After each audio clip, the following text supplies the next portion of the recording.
storytelling and heritage matter more. People care about why you exist. In North America, it's performance driven, but often too focused on the short term. In the Caribbean, authenticity and culture are everything. So if your content doesn't feel real, it doesn't work. Those are all, and people also don't localize their content by language, but also emotion. These are what people care about the most. You know what I mean? I find that so fascinating. And, what I was going to say is one of the reasons I reached out to you is because I feel like everything I talk about that's housed under sustainability is really the fundamentals of the way you approach your business and your clients. Because sustainability is all about authenticity. It's about creating true loyalty through purpose-driven initiatives. Yeah. And then the result is your teams are more engaged, and all those byproducts that I could ramble on. But I just feel like, this is a great opportunity maybe for Earth Month. If you're a hotelier or in the business or even a personal brand, maybe this is where you dip your toe in and you see, let's start with some Earth Month strategies and see where we get some traction. Yeah. No, 100%. So, I had my own unconventional entry into hospitality. And my business now as a sustainability consultant, but I started on cruise ships, and that was kind of like my catalyst. But I know that you have done some incredible cruises and cruise work. Tell us a little bit about that, some of your highlights. I know we talked about Quebec and you were on a cruise there, but what are some real takeaways that you had? So cruising is exploded over the past few years. Over the past decade, but and then everybody, gave them the thumbs down during COVID, and now they're hot again. It's funny how that works.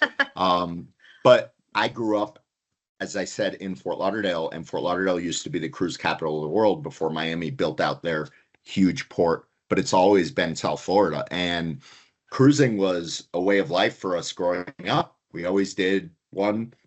My mother was born in Jamaica. So the Caribbean has always been very, very special to me.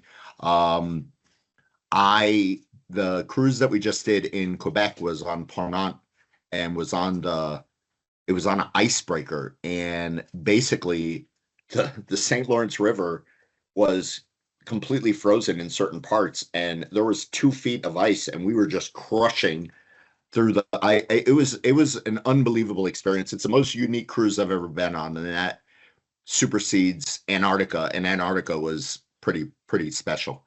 But that Ponant cruise was my 120th, and we go on another cruise all over Tahiti and Bora Bora April 12th, and that'll be my 121st.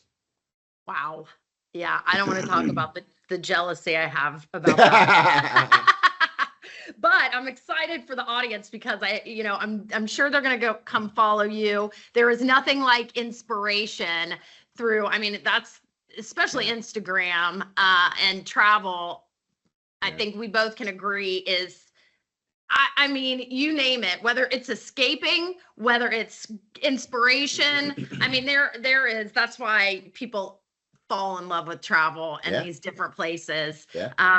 So we're getting ready to actually go to Anegada in the British Virgin Islands. Have you ever been there? I've been to the BVI. I think I've been there once a long time ago, but I've done a lot in the BVI. Yeah. You're going to have a blast. I am so excited. They have resident flamingos and it's this ecotourism place. So I'm going to try a vlog. We'll see what happens. But, so Scott, I would love to hear what you think about what American hotels can really learn from that international approach or strategy, what you think that they're doing better. I hate to use that word, but just having more success with that. If possibly the US would adopt it. They would see better results. It's not so much that international does it better than America. I definitely think that it's a global problem. I just don't think that they put the value on social media. Now, some of them do. I work with a lot Yes. of them that are incredible. They devote a lot of resources. They have social media teams. I work with some wonderful properties, but the majority of them, it's just on the back burner. And how can you put something on the back burner that's the number one pipeline of communication today?